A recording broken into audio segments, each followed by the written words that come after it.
Total 548 cette fois-ci, membre du laboratoire LIS, laboratoire sciences de l'information des systèmes, travaillé sous la direction de Frédéric Bouchard. C'est exact. Le titre. Le micro est bien installé, c'est bon, tout va bien. Très bien. Le titre de votre thèse est Détection et suivi en temps réel de cibles marines multiples pour l'assistance à la tenue de situations. Dès que vous sentez prêt, Vincent, un petit signe à la main pour mettre du temps, c'est quand vous voulez. Le naufrage du Titanic aurait-il pu être évité? Pour répondre à cette question, replaçons-nous dans le contexte. À l'époque, l'unique système de surveillance à bord d'un navire était des marins placés en haut du mât, la fameuse vigie. Leur rôle était de prévenir des menaces, comme des objets ou des bateaux aux alentours. Et c'est bien ce que faisaient les deux veilleurs du Titanic lorsqu'ils aperçurent un immense bloc de glace à seulement 500 mètres de distance. Alors pourquoi l'ont-ils vu si tard et surtout comment l'ont-ils détecté? Imaginez que vous prenez le rôle de ce marin. Vous êtes perché à 30 mètres de haut dans un froid glacial. C'est une nuit sans lune. Votre visibilité est donc réduite. Et pour couronner le tout, la mer est calme, et donc aucune écume sur les bords de l'iceberg qui aurait pu vous aider à signaler sa présence plus tôt. Vous apercevez enfin une forme qui se dessine au loin. Comment?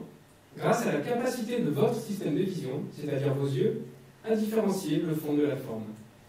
Eh bien, c'est précisément ce processus que ma thèse et moi tentons de reproduire, voire même de surpasser, pour améliorer la surveillance maritime. J'utilise pour cela un système de vision par ordinateur. On remplace le cerveau par un ordinateur et les yeux par des caméras. L'avantage est qu'elles permettent de voir à la fois le jour, mais surtout la nuit. Mais tout n'est pas si simple. Pour relier les deux, il faut développer un programme, et c'est précisément l'objet de ma thèse. Je m'appuie pour cela sur l'élément principal qui permet de différencier un objet du fond de la mer, sa rigidité. Mais la grande difficulté est de programmer les équations mathématiques de cette rigidité, sachant que je n'ai pas accès au point physique de l'objet, mais uniquement aux pixels des images. Alors comment est-ce que je m'y prends? Je divise l'image en petites régions que je vais suivre au cours du temps pour en analyser la déformation.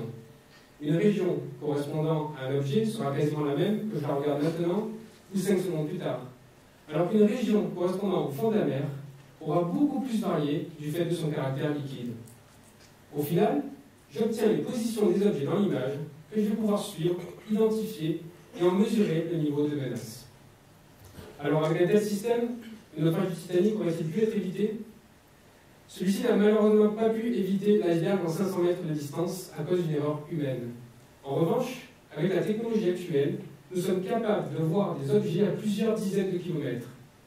Un tel système aurait donc apporté des informations beaucoup plus tôt aux pilotes qui auraient probablement pris la bonne décision à temps et nous aurions ainsi pu éviter le drame du Titanic.